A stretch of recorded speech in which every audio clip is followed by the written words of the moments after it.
Capítulo 8. As imagens e os exemplos constituem a parte mais essencial do reto ensinamento.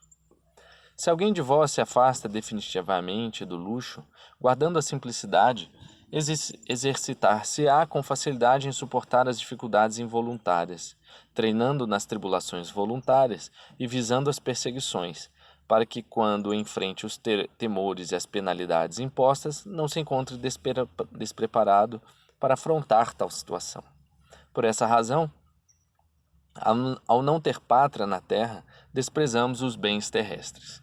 A simplicidade é a mais rica das posses, e é um hábito capaz de frear os gastos que tens de pagar e enquanto se devem pagar.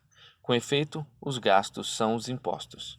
Acerca de como deve a mulher conviver com seu marido e do relativo a seu trabalho pessoal, o cuidado da casa, o trato com os servos e, em especial, na época para se casar, já falamos nos capítulos anteriores ao nos referir ao matrimônio. Agora devemos expor o que compete à boa educação, delineando como num esboço a vida dos cristãos. A maior parte já se formulou e ensinou, de modo que nos limitaremos a acrescentar o que resta por dizer. Os exemplos não são de escassa importância na ordem da salvação. Diz a tragédia. Abre aspas.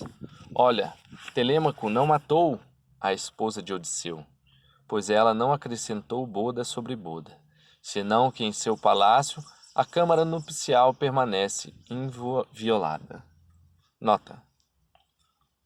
Eurípides, Orestes, página 588 a 590. Fim da nota. Alguém, reprovando o desenfreado adultério, mostrava como um lindo exemplo de continência o amor ao marido. Os escravos obrigavam as ilotas, assim chamavam os servos, a mostrarem-se ébrios quando estavam sóbrios, para que a própria imagem da embriaguez, como um remédio, lhes servisse de emenda. E, ademais, ao ver a torpeza dos ilotas, recompunham-se para não cair na mesma reprovação, graças à repreensão dos ébrios, tirando como proveito não cometer eles mesmos esta falta. Sem dúvida, alguns homens foram salvos graças a esse tipo de ensinamento. Outros, ao contrário, esforçaram-se a buscar a virtude por seus meios próprios, de forma autodidata. Abre aspas. Superior em tudo é aquele que tudo sabe por si mesmo. Nota.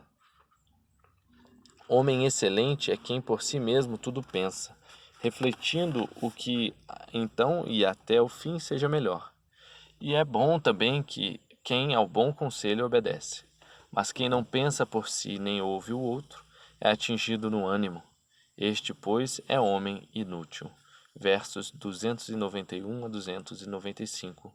Hesíodo. Os trabalhos e os dias. Iluminuras. Fim da nota.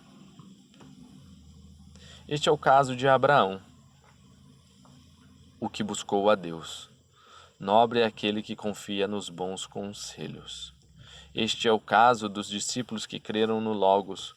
Por essa razão, Abraão recebeu o nome de amigo, e estes o de apóstolos. Aquele por se preocupar do único e mesmo Deus, e estes por anunciá-lo. Ambos foram ao povo, e ambos tiveram ouvintes. Uns se beneficiaram pela busca,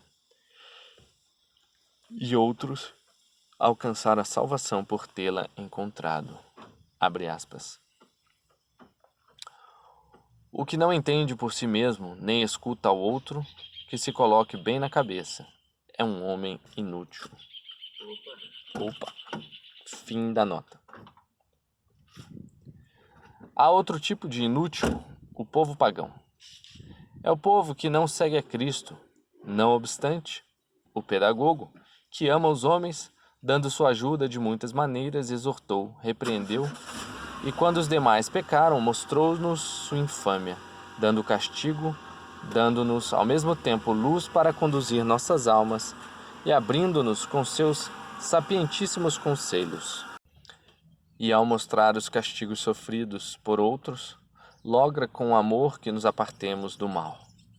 Com a ajuda dessas imagens, evidentemente, fez desistir os que estavam dispostos ao mal, e deteve a quem se atrevia a ações iguais. A uns lhes afirmou com paciência, apartou outros do mal, e a outros sanou, convertendo-se a uma vida melhor, pela contemplação do próximo. Pois quem não se colocaria em guarda para não cair no mesmo perigo? Se uma pessoa segue pela rua e cai em uma vala, procura-se-lhe seguir na queda? Além disso, que atrela a quem, tendo aprendido o caminho da glória e tendo visto o prêmio que conseguiu o lutador, não se lança também com afã para a coroa, tratando de imitá-lo. Muitas são as imagens da divina sabedoria. Entretanto, não recordarei mais que uma, e a exporei brevemente.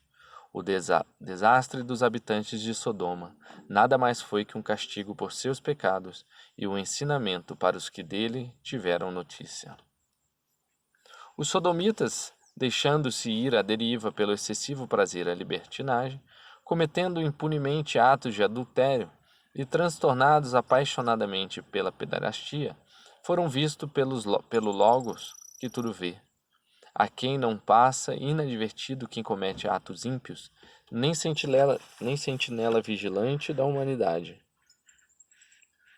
concede repouso ao seu desenfreio.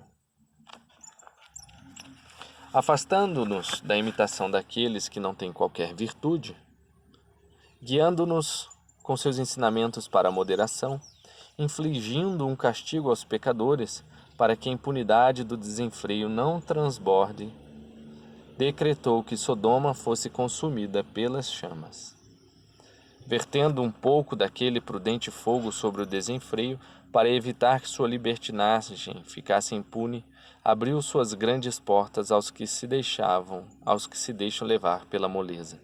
De modo que o justo castigo dos habitantes de Sodoma não é mais que uma imagem de razoável salvação para a humanidade. Porque os que não cometem pecados semelhantes aos castigados jamais sofrem uma sanção parecida à dos pecadores, ao se verem preservados do sofrimento por não pecar.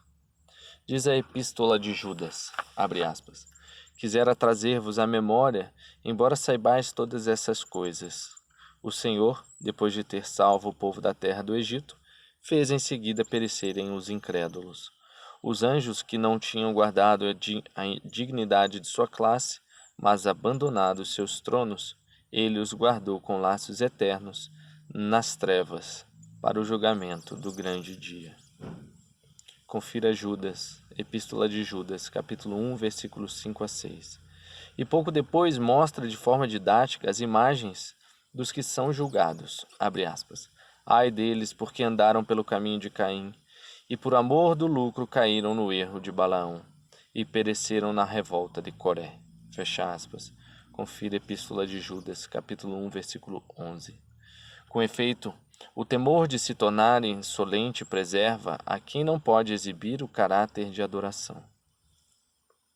Daí os castigos e as ameaças, para que, temendo tais castigos, nos apartemos dos pecados. Posso explicar os castigos motivados pelo luxo, vinganças geradas pela vanglória, não somente pela luxúria, e, ademais, as maldições contra quem se ufana pelas riquezas, com as que os Logos, mediante o temor, impede o pecado.